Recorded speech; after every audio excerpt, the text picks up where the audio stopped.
7월 중순부터 우리 성서윤언에서 나온 매일 성경 본문 에스겔서입니다.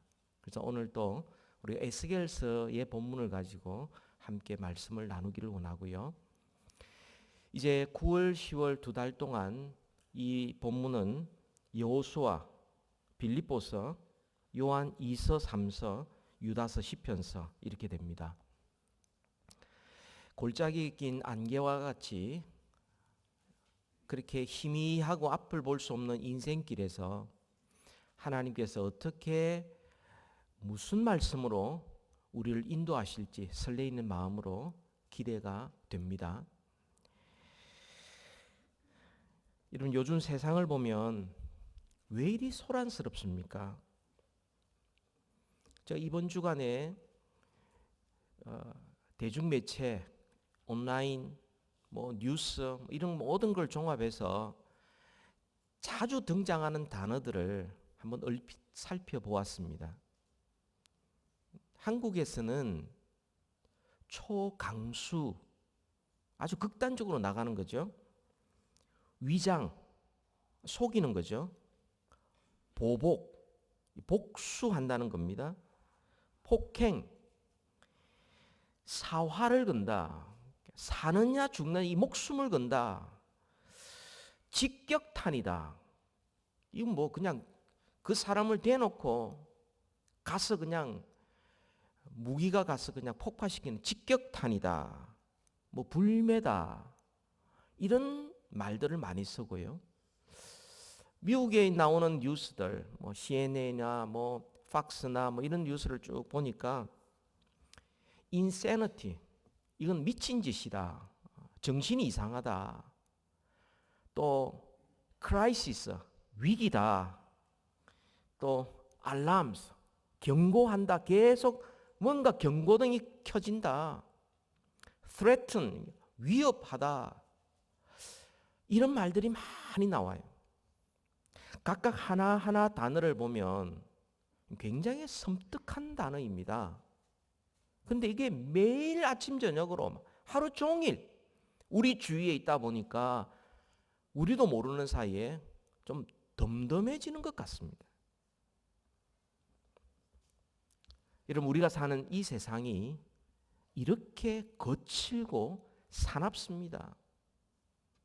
사람들이 그 속에 있는 것이 거칠고 사납다 보니까 그 표현하는 것도 그렇게 나오는 것 같아요. 그래서 사람들은 안전한 곳이 없느냐, 또 좀 따뜻한 사람이 없느냐, 이것을 막 찾아다니는 것 같습니다. 이런 세상을 우리가 살아가고 있는데 그걸 보면서 드는 생각이 아마 저만의 생각은 아닐 것입니다. 이 세상이 왜 이렇게 되었는가?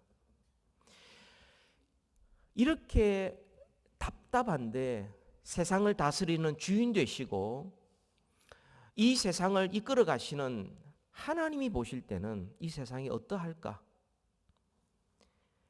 앞으로 우리의 자녀들이 살아갈 세상인데 우리는 어떤 것들을 그들에게 보여줄 것인가? 이런 식으로 거칠고 사납고 말이 앞서가면 나중에 행동까지 오게 되면 앞으로 큰 일이 일어날 것 같아요. 하늘이 무너진다든지 세상이 캄캄해지는 일들이 일어나지 않을까, 이런 생각도 해보게 됩니다. 과연 어디서 풀어야 되고 어떻게 해결해 나가야 될지. 여러분, 우리가 에스겔서 22장을 읽었는데요. 에스겔이 살았던 그 당시 이스라엘, 정확하게는 남유다죠. 그들의 형편이 오늘날 우리의 시대와 별반 다르지 않는 것 같습니다. 하나님께서 선지자를 보내어서 회개하라. 하나님께로 돌아오라. 너희들의 죄를 버리고 하나님께 돌아오라면 그러면 살고, 그렇지 않으면 멸망받을 수밖에 없다. 근데 그들은 하나님의 말씀을 무시해서 결국 멸망당하고 말았습니다. 오늘 우리가 이 본문을 통하여 집중하게 살펴볼 것은 이겁니다. 그들이 어떤 형편이었던가?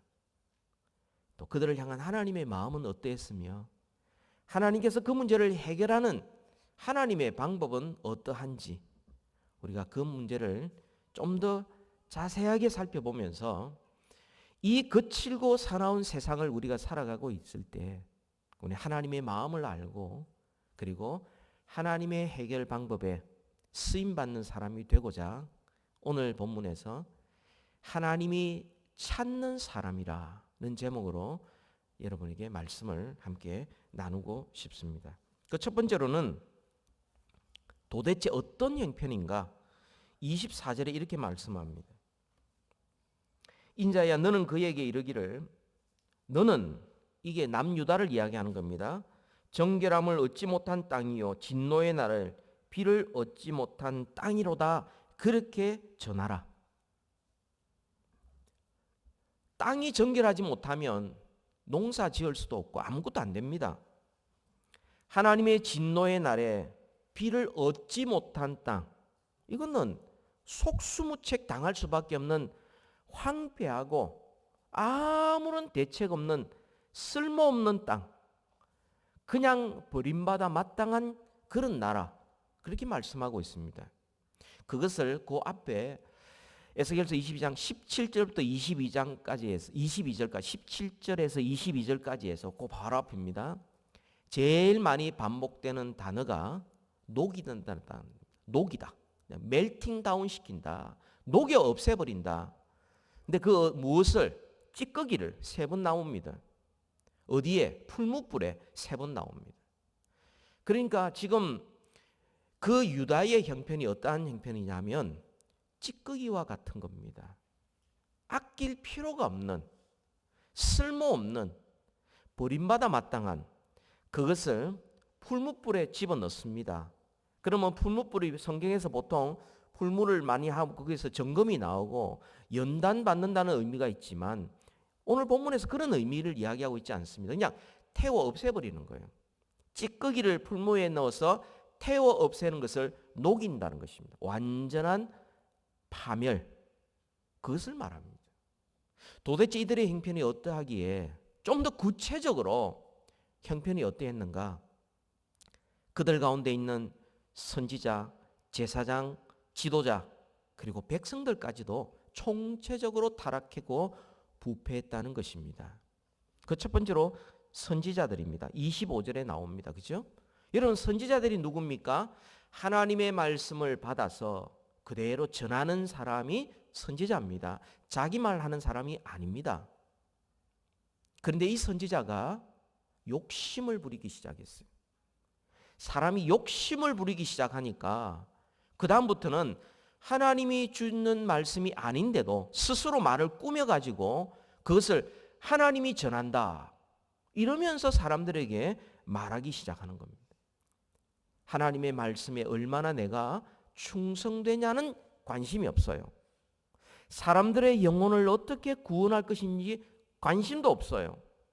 그저 자기의 탐욕을 채우기 위해서 거짓말이라도 하면서 그리고 사람들 앞에 인정받고 인기 얻으려는데 그게 관심이 집중되어 있었습니다. 영적인 지도자라는 사람들이 그렇게 하고 있었습니다. 두 번째는 제사장들이에요. 26절에 나오잖아요. 제사장이 누굽니까? 여러분 흔히들 제사장은 뭐 제사를 드리는 사람이다 생각할지 모르지만 기본 원리는 하나님의 말씀을 가르치고 그리고 그 말씀을 몸소 실행하여 본을 보이는 사람이 제사장이거든요. 그런데 그 당시의 제사장은 직무유기였습니다. 자기 스스로 하나님의 법을 어겼어요. 그러다 보니까 말씀을 제대로 가르치지 않습니다. 기준이 없어져 버렸어요.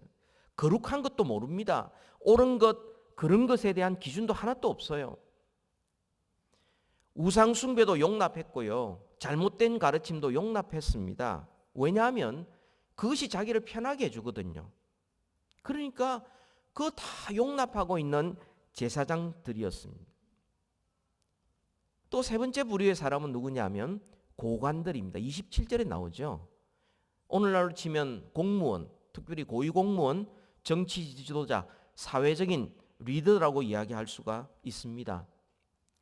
한 사회와 한 나라, 한 단체의 지도자로서 가장 중요한 것은 공평하고 공의로운 것이고 정직한 것입니다. 그런데 그 고관들은 어떻게 했습니까? 이리들과 같아서 약한 자들을 강탈하고는 양심의 가책을 전혀 느끼지 않습니다. 이들이 그 사회의 지도자였어요. 그런데요, 이런 고관들과 28절에 영적인 지도자가 한 통속이 되면 구제불능입니다. 이 사회의 지도자, 정치 지도자들이 음식물을 삼키는 이리와 같이 불의한 것도 눈 감고 강탈하고 연약한 자들을 보면서도 양심의 가책을 전혀 느끼지 않는 그런 상황을 보면서 선지자들이 해야 될 일은 뭐냐면 그들의 잘못을 지적하고 고치게 만들어야 되는데 선지자들이 그들을 위해서 회를 칠했어요. 무덤에 회 칠하면 그것이 마치 하얀색으로 보이지만 안에는 썩은 시체가 있지 않습니까? 스스로 허탄한 이상을 말하면서 하나님이 말씀하지 않았는데도 괜찮다, 잘하고 있다, 하나님이 그렇게 말씀하셨다라고 거짓말을 하면서 영적인 지도자와 정치인 지도자가 한 무리가 되어서 그렇게 그 나라를 이끌어가고 있었던 것입니다. 여러분, 저는 부탁을 드립니다. 적어도 우리 교회에 있는 분들은 자기의 정치적인 이념을 위해서 하나님의 이름을 이용하지 않았으면 좋겠습니다. 마치 자기 생각이 하나님의 뜻인 양 이렇게 말하지 않았으면 좋겠습니다. 종교의 정치 세력화는 곧장 타락의 길로 갑니다. 기독교인들, 하나님의 말씀을 따라가는 자들은 그 누구에 상관없이 잘못한 것에 대하여 꾸짖을 수 있어야 됩니다. 정치 지도자가 아니라 사회 지도자 그 누구라도 꾸짖어야 됩니다.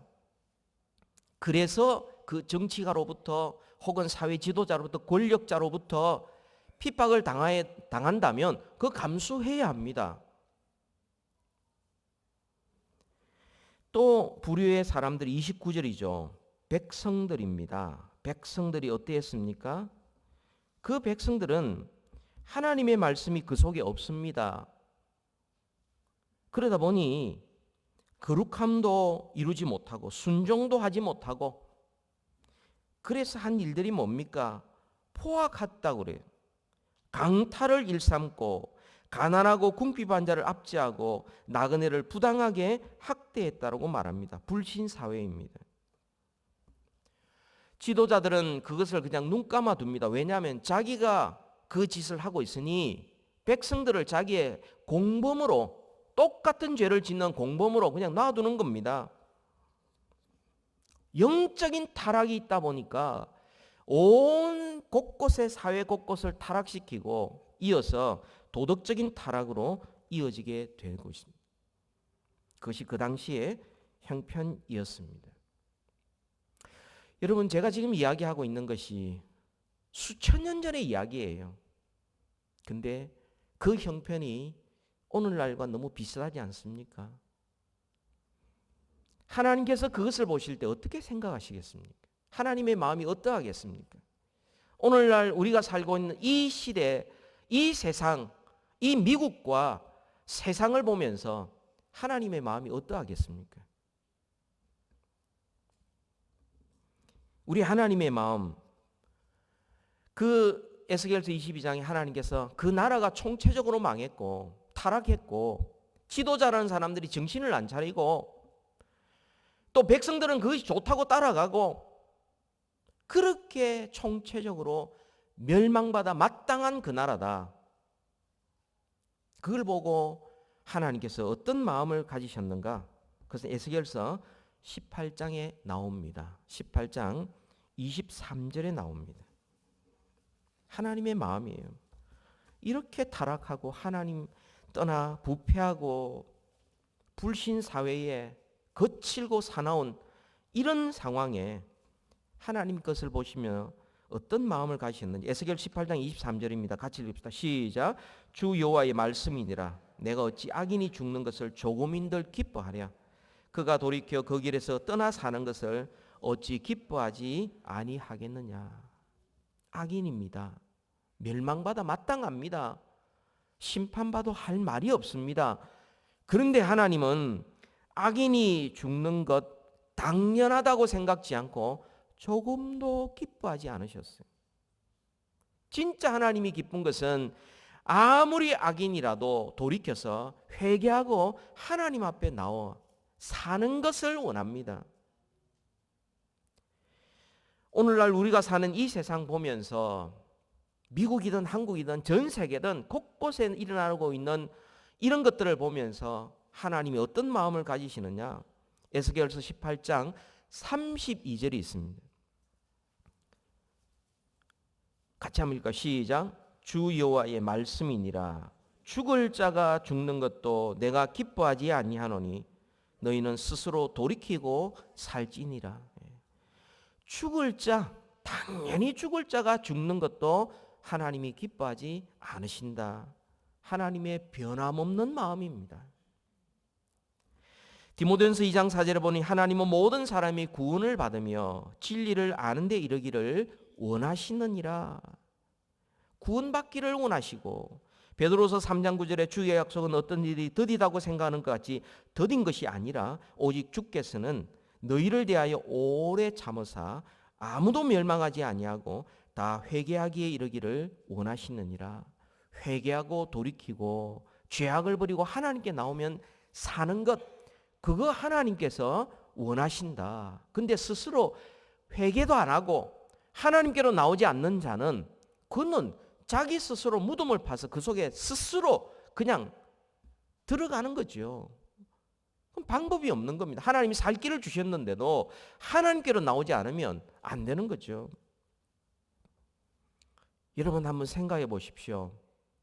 아직도 이 세상이 망하지 않는 이유가 뭡니까? 악인이 멸망하기를 기뻐하지 아니하시고 아무리 악인이라도 회개하고 돌이키기를 원하시는 그 하나님의 긍휼하심 때문에 이 세상이 아직도 건재한 것 아닙니까? 우리 개인과 가정에서 죄를 짓고도 즉각 심판대 앞에 서지 않는 것은 그 이유가 뭡니까? 긍휼이 풍성하신 하나님이 오래 참으시기 때문에 그렇습니다. 그래서 우리는 지금 이렇게 살아가고 있는 겁니다. 내가 죄를 지었고 내가 하나님을 떠났고 적당하게 대충해 이렇게 살아가고 있음에도 불구하고 아무 일도 일어나지 않고 괜찮다. 하나님이 나를 심판하지 않고 하나님이 나를 멸망시키지 않는다. 그래서 나는 괜찮다 이렇게 생각하면 안 됩니다. 하나님께서 오래 참으시는 거예요. 하나님이 긍휼을 베풀어 주시는 거예요. 하나님이 답답할지언정 하나님은 그들이 회개하고 돌이켜 하나님 앞에 나와서 살기를 원하시는 그 하나님의 소원이 있기 때문에 기다리시는 거예요. 여러분 그렇다면 하나님의 해결 방법이 뭡니까? 오늘 본문 30절을 같이 한번 읽읍시다. 30절. 다 같이 읽습니다. 시작. 이 땅을 위하여 성을 쌓으며 성 무너진 데를 막아서서 나로 하여금 멸하지 못하게 할 사람을 내가 그 가운데에서 찾다가 찾지 못하였으므로. 영적으로 타락했습니다. 도덕적으로 부패했습니다. 썩지 아니하는 냄새나지 않는 사회 곳곳의 나라 그 민족들이 다 하나님 앞에 총체적으로 부패했기 때문에 멸망받아 마땅합니다. 그런데 하나님은 그 가운데 무엇을 찾고 계십니다. 뭘 찾고 계십니까? 한 사람을 찾고 계십니다. 성을 쌓고 무너진 데를 막고 서서 하나님의 진노를 막을 한 사람을 찾고 있습니다. 영어 성경에 보면 a man 혹은 someone, 한 사람이라고 이야기를 합니다. 여러분 우리나라도 또 우리 가정도 우리 개개인도 다들 크고 작은 무너진 데가 있습니다. 그 누구도 완전한 사람, 완전한 사회 없습니다. 어딘가 무너져 있습니다.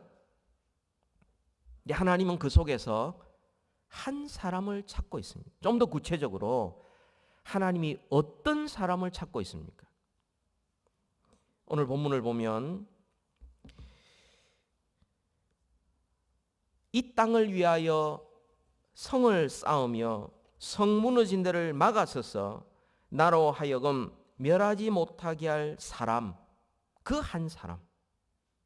그 사람은 군중 심리에 선동되지 않고 나부터 세우는 일을 시작하는 사람입니다. 남들도 다 그러는데 난 뭐 별 수 있나? 이렇게 스스로 포기하지 않는 사람. 나라도 성을 쌓아가야 되겠다. 나라도 세우는 일을 내가 시작해야 되겠다.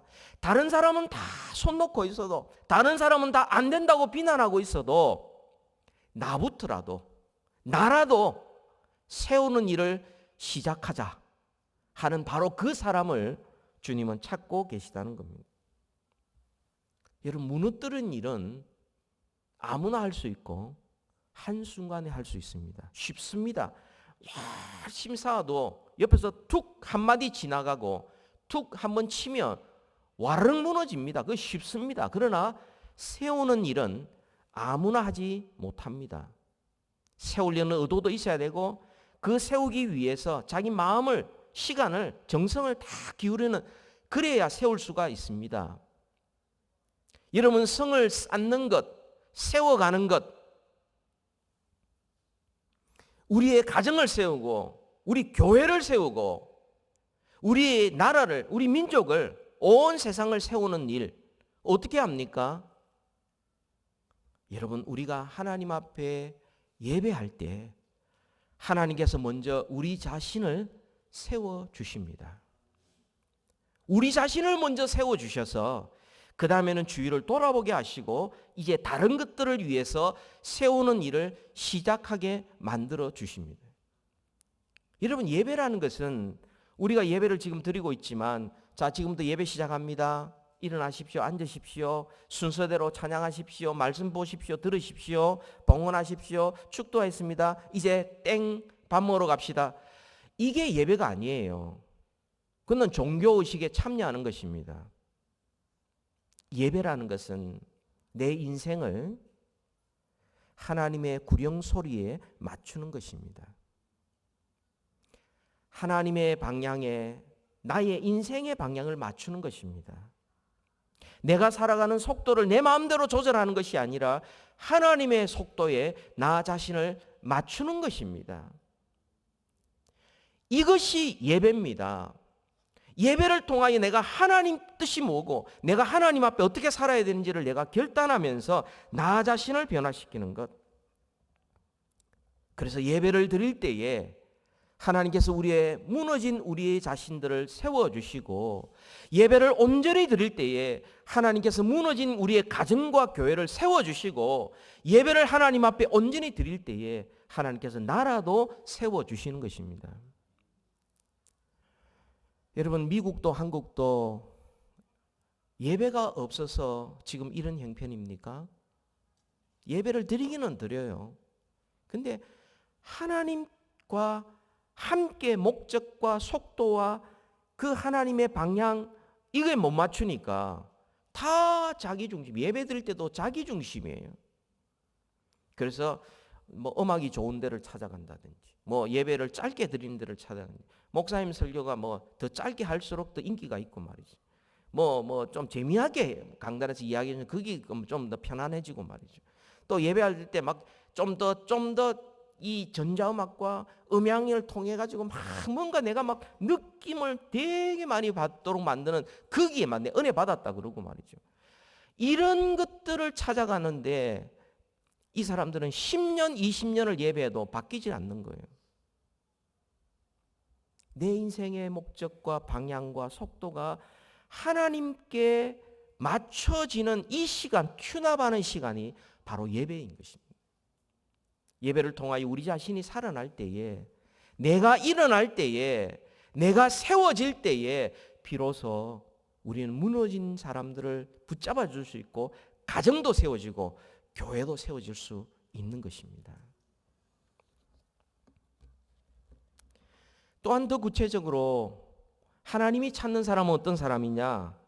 사람들의 잘못을 자기의 책임으로 여길 수 있는 사람입니다.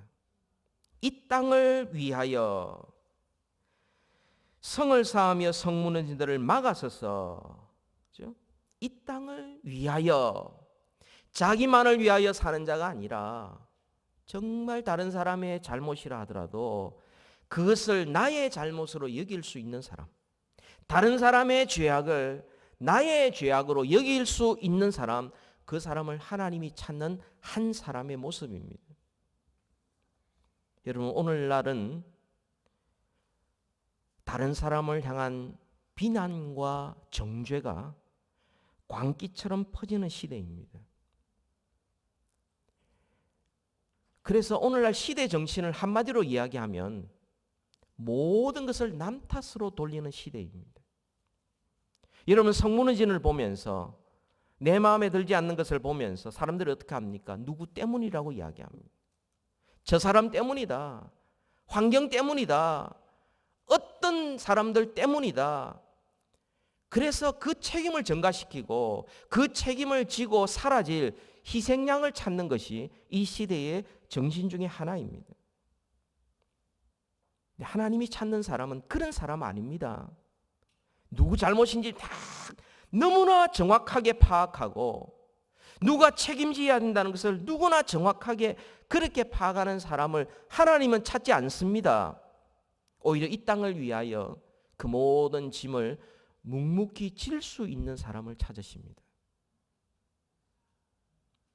다른 사람의 죄를, 그것이 그만의 죄가 아니라 우리의 죄요, 나의 잘못으로 그 책임을 내가 대신 질 수 있는 이런 사람을 하나님이 찾으십니다. 여러분, 언제 우리가 다른 사람의 죄를 우리의 것으로 짊어질 수 있습니까? 그것은 기도할 때입니다. 우리가 뭐 힘이 있습니까? 우리가 뭐 대단한 사람이 되어서 남의 모든 책임과 문제들을 내가 다 짊어지고 나갈 만한 능력이 우리에게 없습니다. 말도 안 되는 이야기죠. 그런데 우리가 그렇게 할 수 있는 때는 언제냐? 우리가 하나님 앞에 나아가 기도할 때입니다.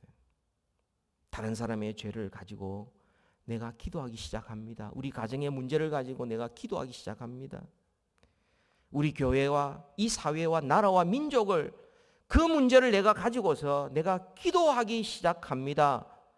그리할 때에 그 죄가 그 사람만의 죄가 아니라 내가 대신 짊어지고 어깨에 메고 하나님 앞에 나아가 하나님이 그 문제를 해결하도록 그렇게 하는, 그래서 하나님이 역사하실 때에 다시 일어날 수 있습니다. 다시 살아나게 되는 것이죠. 올바른 기도라는 것은 남을 바꾸는 기도가 아니라 기도 가운데 나 자신이 바뀌어지는 것입니다.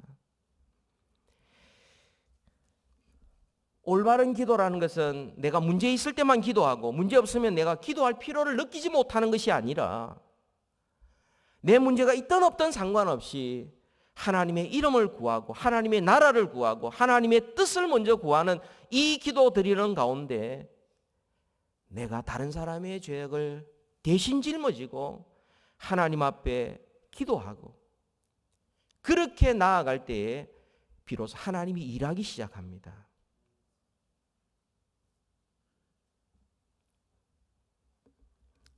세 번째로는요, 이 땅을 위하여 성을 쌓으며 성문의 일을 막아서서 나로 하여금 멸하지 못하게 할 사람을 내가 그 가운데서 찾았다. 그렇게 말씀을 합니다.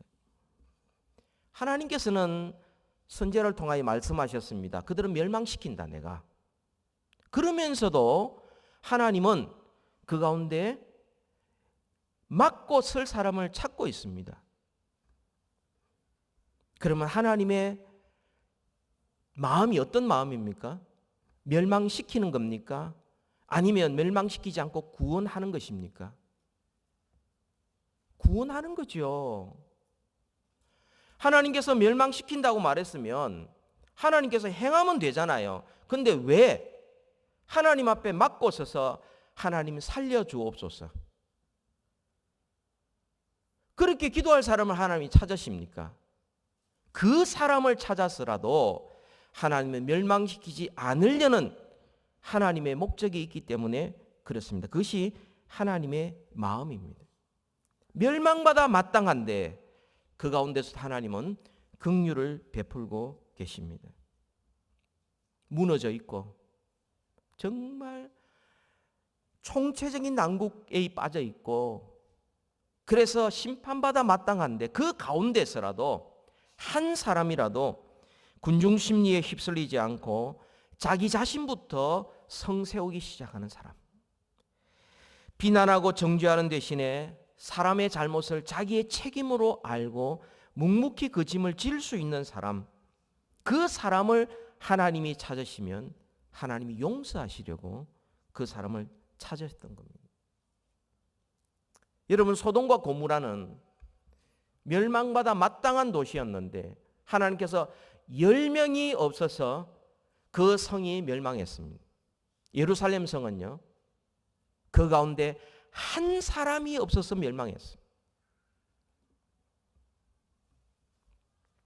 성경에 보면 성을 쌓으며 성무르니들을 막고 서서 하나님께서 멸망하지 못하도록 막는 한 사람에 의해서 가정이 살고 나라가 살고 민족이 사는 그런 기록들이 성경에 많이 있습니다.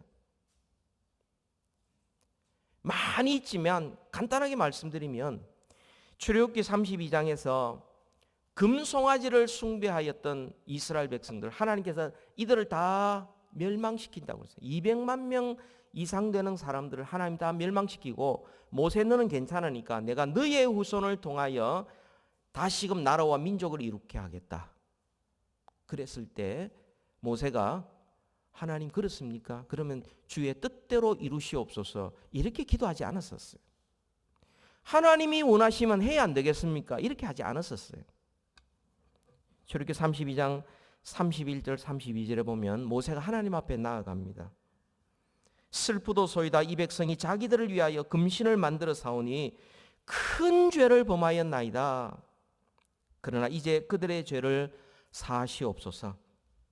그렇지 아니하시오면 원하건대 주께서 기록하신 책에서 내 이름을 지워버려 주옵소서. 자기 이름을 지워버리래요. 자기 똑같이 죽겠대요. 만약 하나님이 그 이야기를 듣고 그것이 너의 소원이냐, 그럼 그대로 되라, 그런 분이 아니거든요.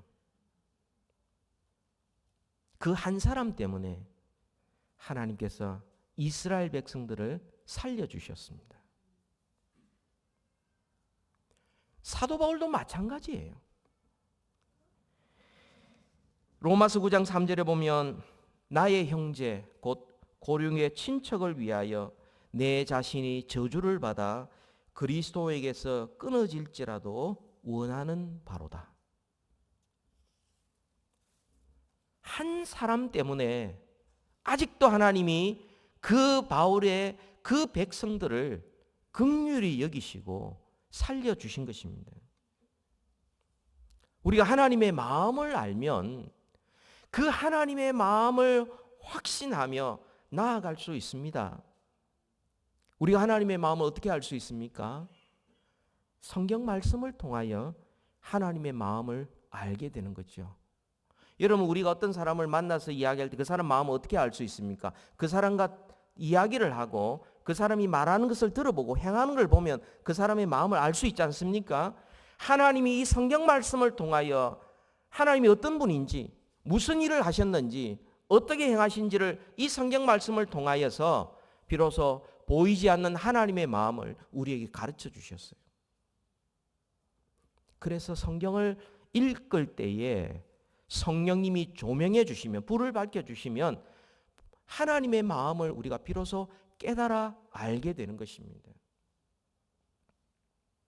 마치 자동차가 갈 때에 그 자동차에 기름이 가득 채워져 있다가 운전수가 시동을 걸면 엔진이 돌지 않습니까? 마찬가지로 하나님의 말씀이 우리 속에 풍성하게 거하면 성령님이 어느 날 시동을 거시면 하나님의 마음을 우리가 비로소 알게 되는 거죠. 요즘은 전기 자동차인데요. 예. 한국말로 배터리라고 그러죠. 영어로 배터리라고 그러는데. 그것도 충전이 되어 있어야 합니다. 그러고는 시동을 걸어야 엔진이 움직이지 않습니까? 자동차가 움직이지 않습니까? 평소에 우리가 하나님의 말씀을 이렇게 익히고 배우고 그래서 말씀을 읽고 묵상하고 이렇게 쭉 하는 것 그것으로 끝이 아니고요. 그 위에 성령의 조명이 있을 때 우리는 하나님의 마음을 알게 되고 그때부터 우리의 삶이 달라지고 기도가 달라지게 되는 것입니다. 여러분, 유다가 멸망할 상황에 하나님이 한 사람을 찾으셨습니다. 그럼 여러분에게 묻습니다. 유다가 멸망한 근본적인 이유가 뭡니까? 많은 사람들이 나라가 멸망한 이유는 지도자 때문이다, 누구 때문이다, 어떻게 때문이다 많이 이야기하지만 성경은 우리에게 분명히 말합니다. 하나님이 찾으시는 그 한 사람이 없어서 망한 거다. 여러분, 이 땅의 문제, 우리 가정의 문제, 교회의 문제, 이 사회와 나라의 문제는 그 근본 이유가 뭡니까? 다른 사람의 문제가 아닙니다. 지도자가 책임져야 될 부분이 있지만 근본 이유가 아닙니다. 사회 시스템 근본 원인이 아닙니다. 환경 근본 원인이 아닙니다. 근본 원인은 하나님이 찾으시는 한 사람이 없기 때문에 그렇습니다. 그것은 가정도 마찬가지요. 그것은 교회도 마찬가지요. 그것은 사회와 나라와 민족도 마찬가지인 것입니다. 우리가 사는 세상이 이렇게 거칠고 사납습니다. 말로 하다가 나중에 실제로 행동으로 옮기는 것은 그것은 전쟁이라고 이야기를 합니다. 지금도 총기를 들지 않는 전쟁이 일어나고 있습니다. 환율 전쟁, 그죠? 무역 전쟁, 무슨 전쟁, 전쟁이 계속 일어나고 있는데 지금은 말만 하고 있어요. 행동으로 나타나면 그때는 큰 전쟁이 일어나게 되는 것이죠. 이렇게 사납고 거친 시대를 우리가 살아가고 있습니다. 이런 시대, 이런 가정과 문화, 이런 나라와 민족을 다시 살리시는 하나님의 방법이 뭡니까? 그것은 하나님이 찾는 한 사람이 존재하는 것입니다. 그 한 사람이 누가 되어야 됩니까? 나부터 되어야 되는 거죠. 내가 되어야 되는 거죠.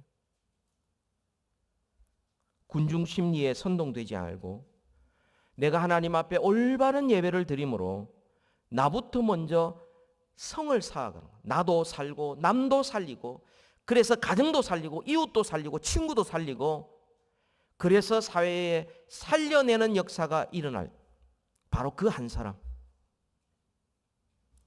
사람들의 잘못을 비판하거나 정죄하기보다는 그 문제를 먼저 내가 짊어지고 나의 책임인 줄 알고 나의 잘못인 줄 알고 하나님 앞에 기도하는 바로 그 사람.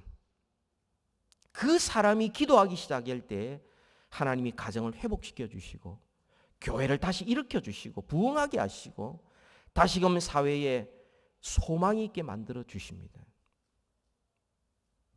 하나님의 마음에 무관심하거나 또 무지하지 말고 성경을 배우고 익히고 실행함으로 성령님께서 하나님의 마음을 우리에게 알려주실 때에 하나님이 찾는 한 사람이 될 수 있고 바로 그 한 사람 때문에 하나님의 역사가 일어나기 시작하는 겁니다.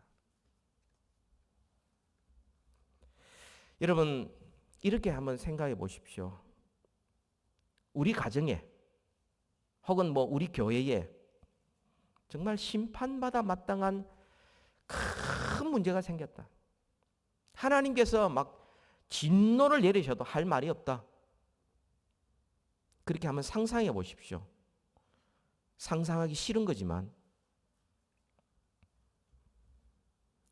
그런 상황에도 불구하고 우리의 가정과 교회에 하나님이 찾는 한 사람이 있으면 그 가정 살 수 있습니다. 그 교회에 다시 부흥할 수 있습니다. 그런 교회로 말미암아 사회가 변화되기 시작합니다. 우리 한 사람 한 사람이 하나님이 찾는 사람이 될 때에 우리 교회는 부흥할 것이요, 존경받는 나라가 될 것이요, 온 세상에 하나님의 영광이 나타나게 될 것입니다. 우리 같이 한번 기도하십시다.